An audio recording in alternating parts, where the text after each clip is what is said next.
இன்னைக்கு நம்மளுக்கு எல்லாருக்கும் தெரிஞ்ச சிம்சன் பத்தி ஒரு குட்டி கதை பார்க்கலாமா? சிம்சனுக்கு காட் கொடுத்த ஒரு சூப்பர் பவரே அவரோட ஸ்ட்ரென்த் தான். எப்பவுமே அந்த ஸ்ட்ரென்த் வச்சிருக்கிறதுக்கு காட் ரூல்ஸ் எல்லாம் ஃபாலோ பண்ண சொன்னாங்க. அது என்ன ரூல்ஸ் தெரியுமா? நம்பர் 1, செத்து போனதை தொடக்கூடாது. நம்பர் 2, கிரேப்ஸ் செய்யற வைனை எதுவுமே குடிக்க கூடாது. நம்பர் 3, ஹேர கட் பண்ணக்கூடாது. நம்ம எல்லாருக்கும் தெரியும், சிம்சன் உங்க கையாலியா சிங்கம சாவடிச்சிட்டாங்க. இந்த லயன் அவர் அட்டாக் பண்ணும்போது அவர் திராட்சை தோட்டத்துல இருந்தாரு. சிம்சனுக்கு கிரேப்ஸ் தோட்டத்துல என்ன வேலை? சரி, இப்ப நம்ம ஸ்டோரிய கண்டினியூ பண்ணலாம். சிம்சன் திரும்பி வரும்போது அந்த செத்து போன லயனுக்குள்ள ஹனிக்குள்ள கூடு கட்டி இருந்தது. அந்த ஹனிய பார்க்கும் போது சிம்சனுக்கு சாப்பிடணும்னு ஆசையா இருக்கு. அதனால அவங்க கைய உள்ள விட்டாங்க. அடுத்த பாக்கலாம். சிம்சன் டாங்கியோட ஜாம்போன் எடுத்து 1000 ஃபேஸ் டான்ஸ கொண்டிருக்கான்னு பாக்கணும். டாங்கியோட ஜாம்போன் ரெட் அனிமல்ல இருந்து சிம்சன் ஆல்ரெடி கிளியரா காட் சொன்ன 2 ரூல்ஸ மீறிட்டாங்க.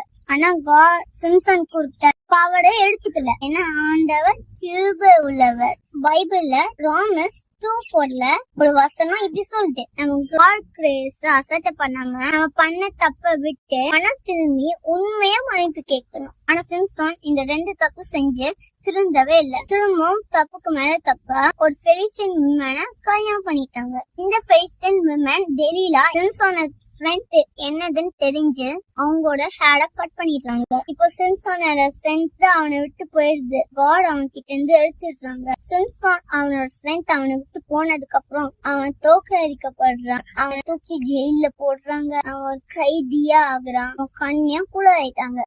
காட் கிட்ட ஒரே ஒரு வாட்டி எனக்கு ஸ்ட்ரென்த் தாங்க ஜீசஸ் கேக்குறாங்க. சோ இந்த கதை எப்படி முடியுதுன்னா, சிம்சன் மன்னிப்பு கேக்குறாங்க, மனம் திரும்புறாங்க. அதே டைம் பெலிஸ்டியன் எல்லாரும் இறந்து போறாங்க. இது நம்மளுக்கு எல்லாருக்கும் தெரிஞ்ச கதை தான். இப்ப பைபிள்ல ஹீப்ரூஸ் 11:32 ஜீசஸ் சிம்சனை பத்தி என்ன சொல்றாங்க தெரியுமா? சிம்சனை ஹீரோ ஆஃப் ஃபெய்த்தா சொல்றாங்க. அவன் செஞ்ச நல்லது மட்டும் பேசுறாங்க.